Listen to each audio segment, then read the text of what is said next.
ఏమీ లేదండి కొత్త కూర్చున్నారో తెలిసేదా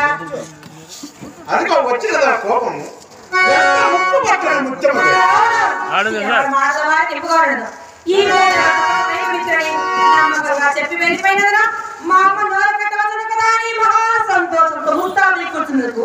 తగిన బలమడి నానే ప్రాణం ఆడవాళ్ళని మీ మగవాళ్ళని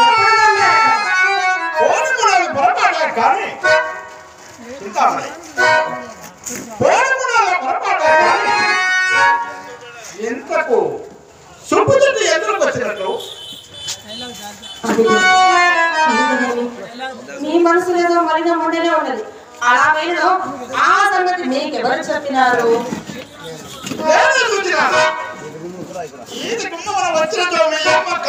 వచ్చుడేమన్నది పెరడు గుమ్మం కాడికి వచ్చి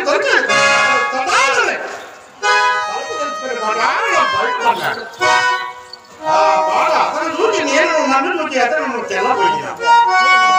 అతనికి అనుమానం కలుపునట్టు కొంత దూరము చింతామణి అతనికి అనుమానం కలుపునట్టు కొంత దూరము కోరికమాలతో ఎండ వెళ్తుంది అతని రాక గురించి అడిగే ఉండదు అతను ఏమి చెప్పింది లేకున్నా మనం ఏం చెప్పింది చెక్కే ఆయన ఆ పునరంగడు సాధారణంగా కోసినా కూడా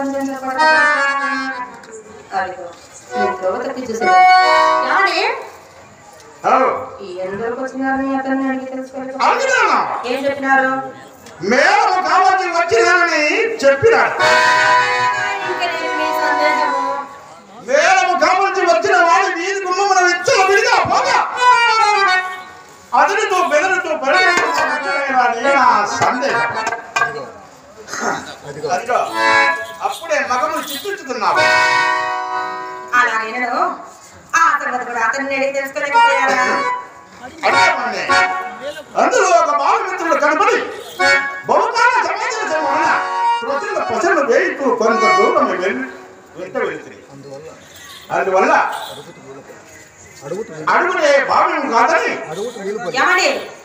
అది సరే కానీ నేను చెప్పేది అలాగెప్పుడు మేడ కొంచెం మాట్లాడితే మా అమ్మని మేడమే తీసుకొచ్చి మా ఇంటికి వచ్చిన వారిని మరి ఎదుర్కొన్న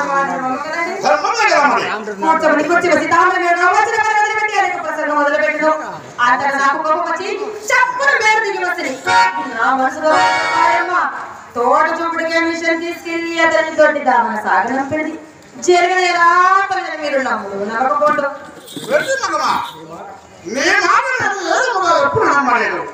నీవు నాకు మీతోనే కదండి ఈ చింతామణి ఎవరితో అబద్ధవాడు అసలు చింతామణి ఈ కులంలో పుట్టాల్సింది కానే కాదు పెద్దలు త్యాగించడం కానీ ఇదే కదండి చింతామణి